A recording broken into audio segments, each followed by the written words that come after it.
So it's all to play for still. I think so. Do you want to bet against us?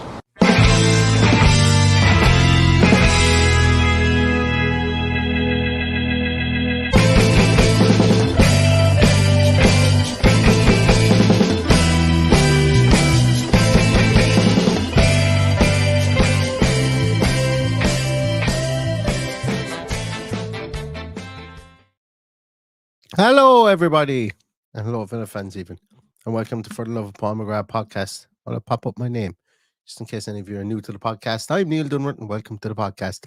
I'm just after watching Aston Villa under 31s beat Fleetwood Town there in the Bristol Street Motors Cup. I thought it was really, really enjoyable, and the reason I jest and call them under 31s is because Ross Barkley, Emi Buendia, and Jacob Ramsey all played a game tonight. And I must say it was an enjoyable watch.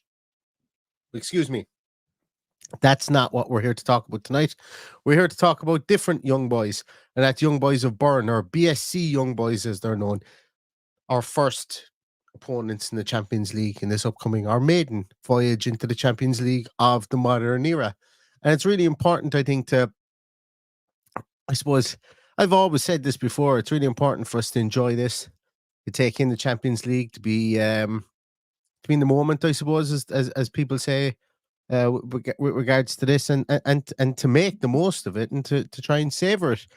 So when the draw was made, I thought at the time, myself and Paddy were here, we did a live show when the teams been drawn, and look, while there's no such thing as a favourable draw, I think there was a lot of interesting teams we said at the time.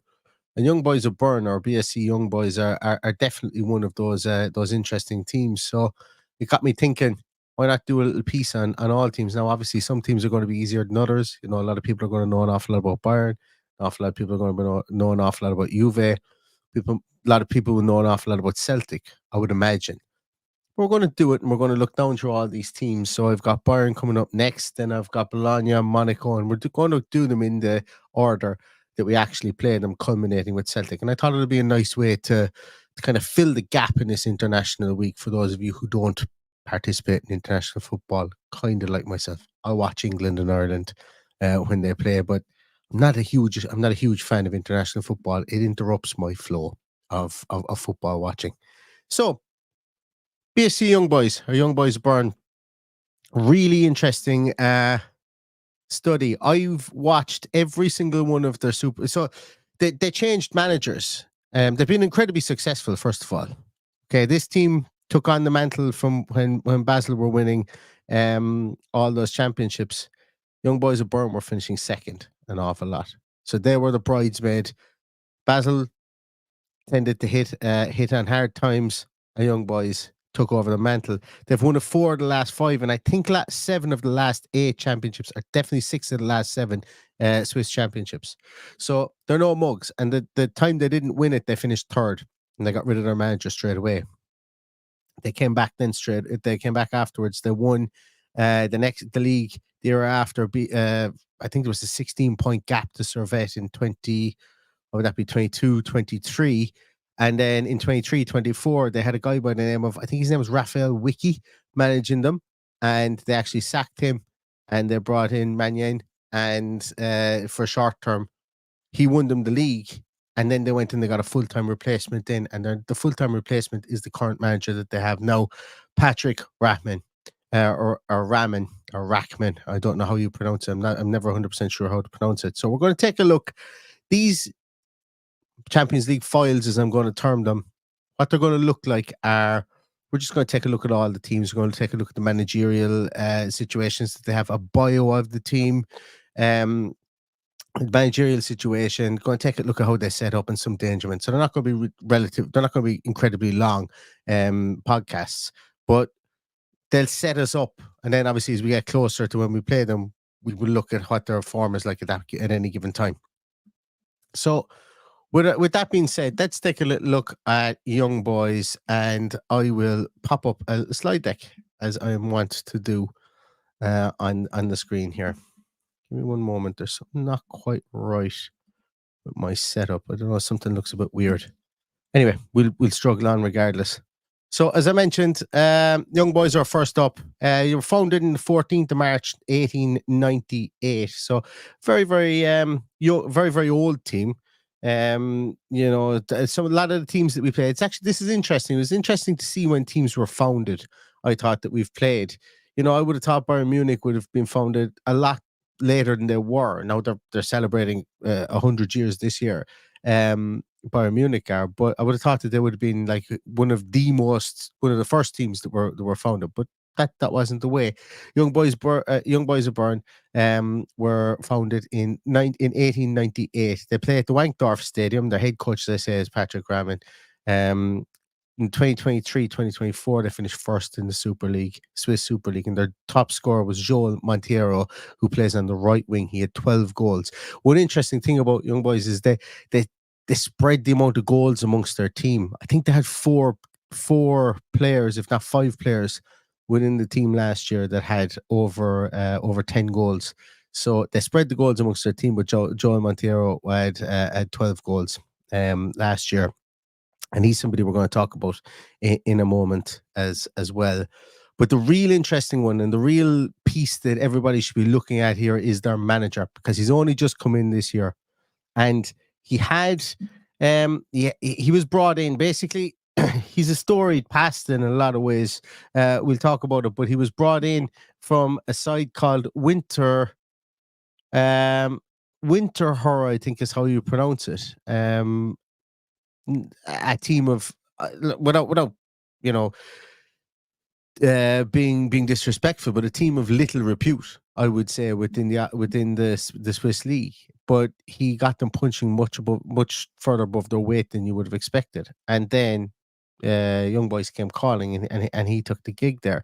So let's take a look at him here. So Patrick, as I say, limited success as a player, playing, and there will be spelling mistakes in this, so I do apologize. Playing for Basel and Young Boys between 1987 and 93. He moved into coaching in 2000 as player coach of SC Dornach, and he built himself up through various clubs, holding various positions at Hamburg, Basel, culminating in managing Basel from 2021 to 2022, which didn't go very well for him.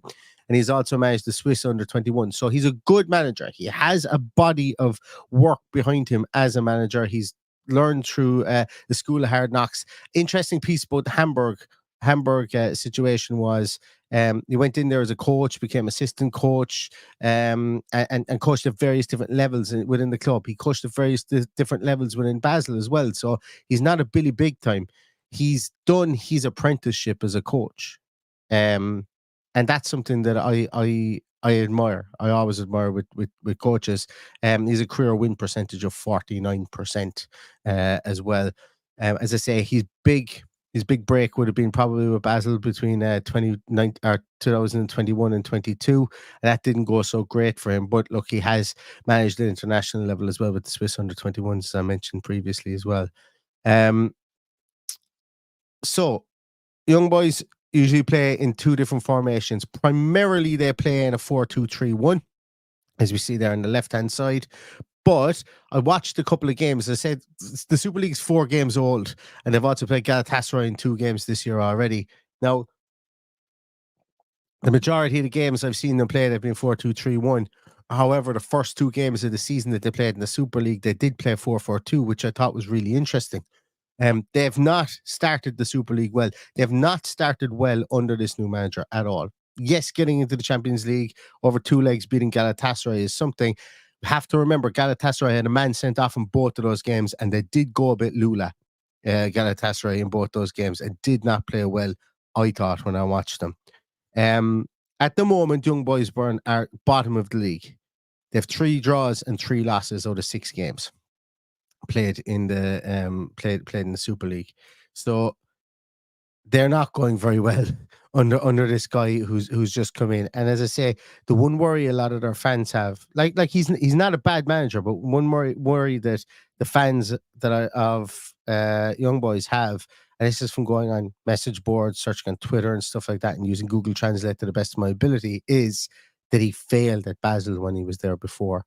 So and when I say failed, he didn't fail. He just didn't do as well as people thought he would have done at that club before, and they're worried that history will repeat itself. But as we know, history is not a great predictor of the future.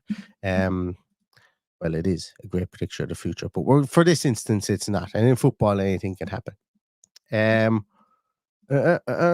So let's take a little look here. So they've had some transfers this year.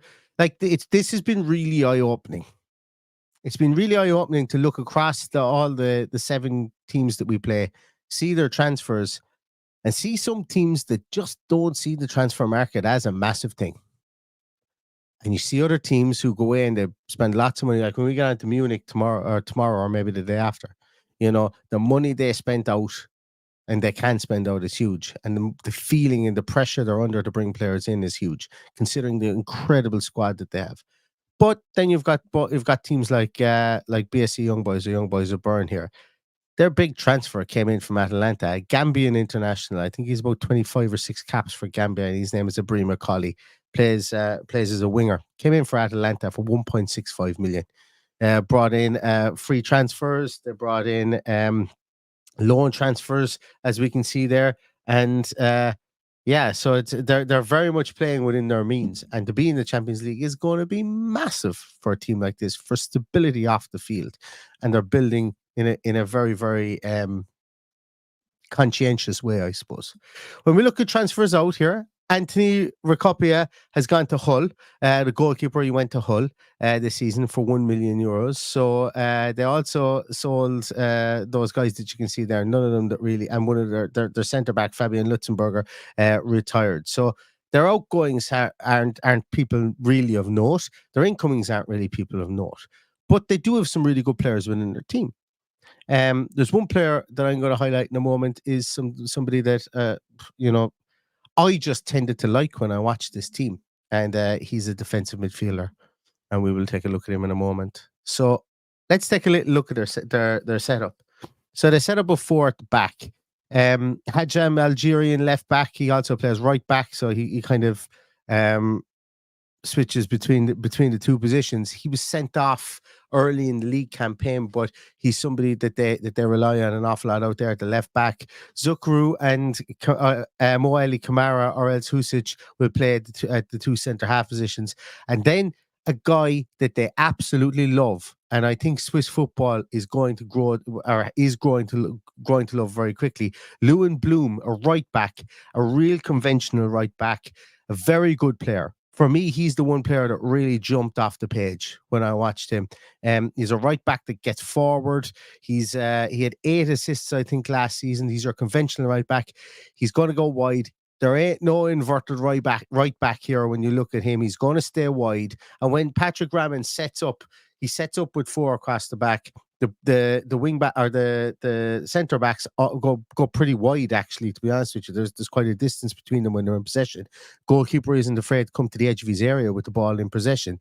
They're open to press, to being pressed high up. They do like to come in a back 3 at times, with Bloom going a small bit further forward, a la what Unai Emery likes to do with the back 4. But Lewin Bloom, for me, is a real catalyst for an awful lot of things they do. He's just a damn good fullback, and I liked what he did. In an isolation with this team, as I say, I watched their games in the Superliga. They didn't impress me at all. I'm going to be really honest. They didn't really impress me at all as a team. But that's not to say that there aren't good players. And against Galatasaray, they got the job done. But this guy impressed me every single game I watched him, because he's my type of fullback. Villa are looking for right back at the moment. The ilk of right back that this guy is will be something that potentially, if you were looking to have a more conventional right back there, and not maybe a right back that wants to tuck in as a centre back, he's your man. I would think in that instance, really good at crossing the ball, and as I mentioned, he had 8 assists last year. So that's how they kind of set up in the back line, with Lewin Bloom being someone to really look at. Hadjam I liked on the left hand side, but as I say, he got red carded early on in the season, and I didn't really take much notice of him then afterwards. But Mo Ali Kamara was really highly thought of about 5 years ago. Didn't really work out for him. He's never really built on his promise, but he's a big, massive, strong, strapping guy, and he's definitely somebody that's that you're going to need to front up against, specifically from corners. when we look at midfield, here's the guy that I was really impressed with. Also, is Lauper, and his name completely and utterly, his first name completely and utterly escapes me as I'm now talking about him. So I'm gonna look it up if you guys don't mind, because this is live, and that's the beauty about live. Sandro. I was going to call him Stillion for whatever reason. Sandro Lauper. I really, really liked him. Midfielder. He's never played for Switzerland, but he's been with young boys for quite a while. Big guy, about 6'1". He seems to be their kind of the rock in the middle of midfield. Really, look, he wasn't anything special. I put it this way: I don't think he's going to be able to play. He would have the ability to play in the Premier League to any great deal. But I just really liked him within this team. I think he fits the team. I think he fits what they're looking to do. He's the guy that inside there that kind of holds the whole thing together. And I just appreciated the work he did. I thought it was really interesting for the amount of effort he gave inside there was huge in comparison to the results that they were getting on the field. The guy that partners him is Czechniase. He came from Lille. Actually, somebody who was highly thought of at Lille. He's only 24 years of age, but he signed for Young Boys 2 years ago. And he was highly thought of at Lille when he was a young kid, but he never really progressed. Went down to the loan to Panathinaikos, and then came back and just wasn't cutting the mustard at Lille. And he's been at Young Boys now since 2022. They have a real good partnership together there in that pivot position, whether it's a 2 or whether it's a 4 in midfield, or whether it's a 4-2-3-1. They are going to be that midfield partnership, and I think they work well together. So Villa they're very industrious. So Villa are going to need to do well to pass in and around them, because one thing this Young Boys team I found likes to do is, a la Unai Emery. Actually, Patrick Graham plays a very similar style to how we saw Unai Emery play maybe at the start of last season, albeit that they can't get the ball up as quickly as they want to into the attacking halves, because they kind of play that ball out to the left back, predominantly out to the left back, and then play triangles off that. And then they've got the massive overload on the right hand side when the winger kind of cuts in and becomes more inverted and lets Lewin Bloom go forward. He becomes the de facto winger. Kind of like Villa have done with Matty Cash previously, maybe Matty Cash against Burnley last year when he got 2 goals. Kind of like that. Like they were doing with Alex Moreno when we built up from the right hand side, and Alex Moreno used to bomb on the left hand side the year previous. Not too dissimilar. But to be able to do that, you need people who are comfortable on the ball in the middle of midfield, and these two guys are definitely that. Czechniase and Sandro Lauper in the middle of midfield. Then when we look up top, so the times that they play 2 up top, they kind of play Ganvola up top with Ugrinik just probably off him a small bit. Ugrinik is a nice, lovely finesse player. For me, he's probably their most dangerous player when you're looking at how their movement happens up top. 6 league goals only for Young Boys, but he's 2 caps for Switzerland. He's just one of those nice little finesse players. He's going to play behind the striker. Ganvolo then conversely he's 12 goals for Young Boys throughout his career. I think he's there since 2022. Congolese international, 22 caps for Congo. 6'3", so a completely different beast up there. Very much a target man. When you look at it, and that's what they're going to do, because when they set up with these two with 2 up top, I felt there was an awful lot of work that needed to be done by Ugrinik, but they've changed, and in the majority of their games recently, actually in all of them bar the first 2 the Super League games, they've played 4-2-3-1,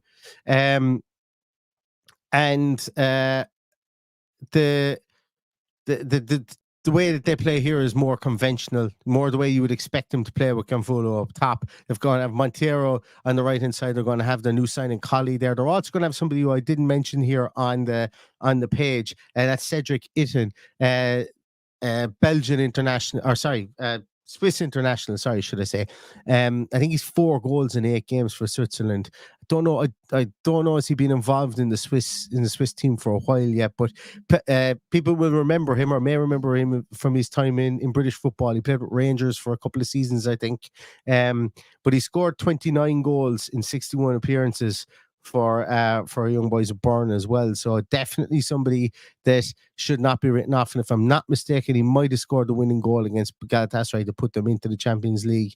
I've left him off here because recently he hasn't played. He is a small bit injured. I'm going on the attacking setup that I've seen so far in 2024, and all I can do is go on by what Patrick Rappin has actually played, and he's played Colley in that left position. Cedric Itten will most likely be the man that will line up against Aston Villa there. And he's a danger because he's probably the most experienced player, probably the most decorated player, I would say, within the team. So I think that's the end of my slides. Yeah, as I say, without going too far down the rabbit hole regards to chatting on the team, because they're a team that's not going well in the league at the moment. They're also a team that has a manager that's new and trying to figure out how to utilize this team. And there's a small bit of pressure on him from that point of view. Like, for a team, like, he's at a team that's won however many did I say, 4 of the last 5 anyway, definitely I think 7 of the last 8, if not 6 of the last 7 titles. They're going to drop him mid-season if he isn't getting the results, because they just can't afford not to. You know, Champions League is great, and the riches that are going to come from this year's Champions League is fantastic.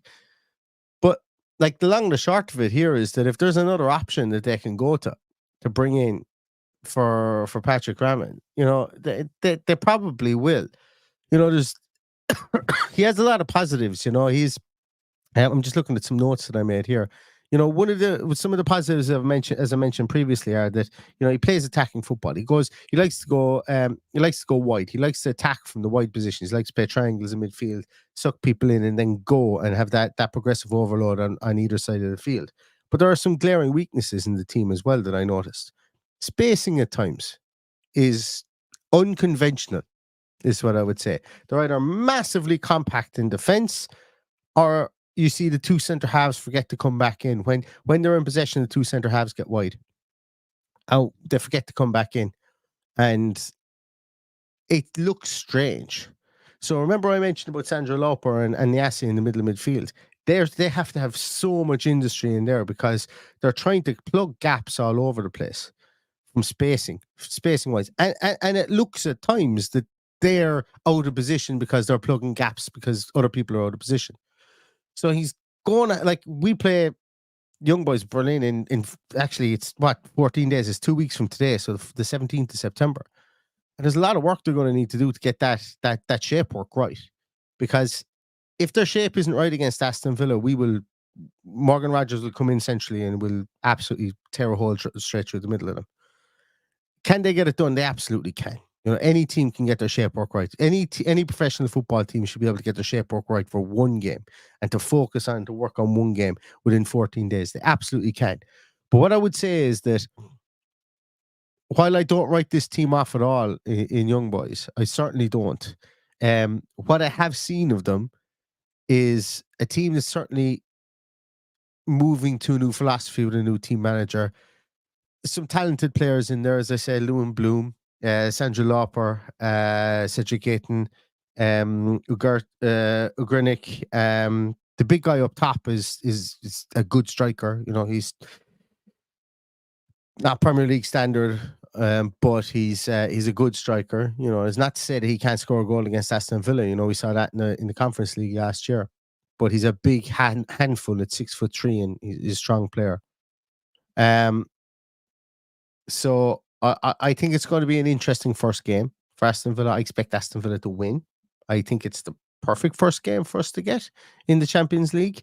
But I hope that this little run through for the last 23 or 24 minutes is giving you some insight to what they are. This is only me going on them in the first 4 or 6 games, I think it was, that I watched them within the Super League. So obviously by the time we play them in 2 weeks' time, if they've progressed in any way, shape, or form, we will be able to discuss that too. If there's any injuries or so on that's going to affect this, and we will be able to discuss that. But I think this is a nice little opening salvo into what this is going to look like. I'm going to come back and do the Bayern one soon, maybe tomorrow night, same time.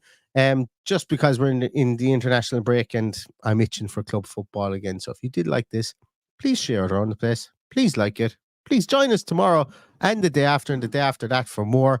And hopefully we will be able to do a little bit of a roundup of what the teams we're playing against in the Champions League look like, and then we can revisit these then when we do play them in the previews, because I'm sure an awful lot of things will change until then. So hope you enjoyed this one tonight. Thank you so much to everybody for watching and for listening. And in the meantime, everyone, stay safe, stay healthy, and all that's left to say is up the Villa.